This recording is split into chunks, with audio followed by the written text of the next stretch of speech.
Hello, magandang umaga sa inyo mga bossing. Ito palang aircon na ginawa namin ay nag-air siya ng A1. Kaya naman namin tinroubleshooting agad. At agad namin pinuntahan yung outdoor kasi kailangan ng palitan itong pressure switch na ito. Dahil ang pressure switch na ito ay namamafunction na. Kaya pinutol na namin dyan sa may dugtungan.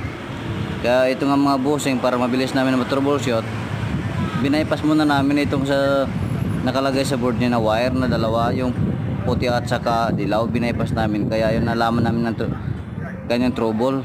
Kaya ito nga mga bossing, hininang namin at ito nakaligtis na ngayon. At ito na sa mga bossing, malapit na sa matapos dahil nagligtis na kami.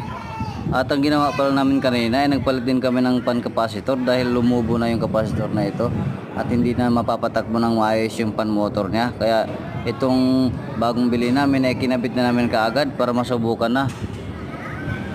At kasama ko rin pala ang aking masipag na helper na kahit hindi mo utusan kung saan siyang gumagawa, kaya ito naman ay lagi kong kasama. At ito ng mga bossing, pinaanda na namin. Nakakuha ko ng reading sa amperahe na 11.6. Kaya naman medyo natuwa na ako mga bossing at gumana na siya.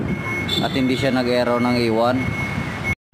Kaya sana wag nang bumalik yung error dahil malalagot na ako kay bossing nito kapag bumalik yung problema nito. Kaya sa ngayon